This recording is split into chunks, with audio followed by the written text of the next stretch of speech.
আজকে যে কোঠা আন্দোলনটা আপনারা দেখছেন, এই কোঠা আন্দোলনটা কত কিছু ধামাচাপা দিয়ে দিল। বেনজির, মতিউর, আজিজ, শাহবাগের কোনো প্রোগ্রাম, কোনো সমাবেশে আমি বিশ্বাস করি না।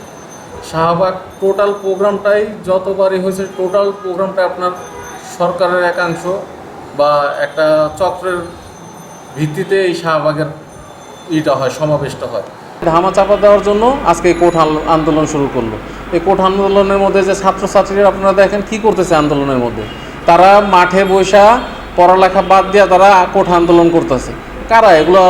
সরকারি লোকরা করতেছে। মাঝখানে গতকালকে দেখলাম ছাত্রছাত্রী রাস্তায় বসে টাস খেলতেছে। টাস খেলবে কেন? তারা আন্দোলন করতে আসছে, আন্দোলন করবে। পড়া বাদ দিয়ে আন্দোলন করতেছে, যেহেতু রাস্তায় বইনিয়া পশু, বইনিয়া পড়ুক এবং আন্দোলন করুক, তারা টাস খেলবে কেন?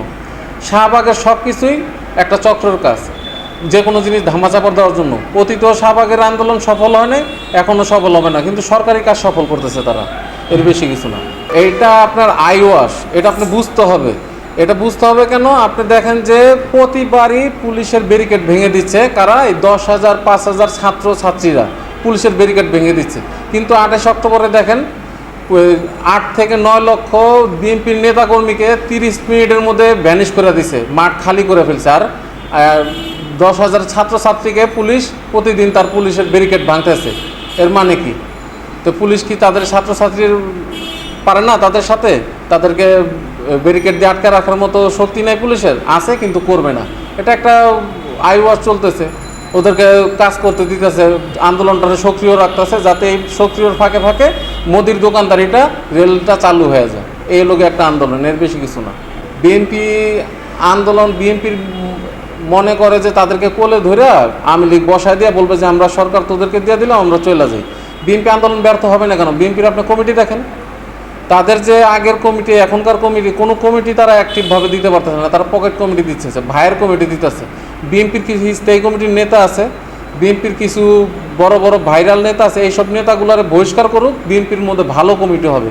নাহলে যে কমিটি আসতে গেলে আমার ছেলে, তার ভাতিজা, অমুকের পোলা আমার প্রতিনিধির করে, আমার লবিং করে, আমার রাজনীতি করে, তাকে পোস্ট দিতে হবে, নাহলে আমি আন্দোলন করুম না।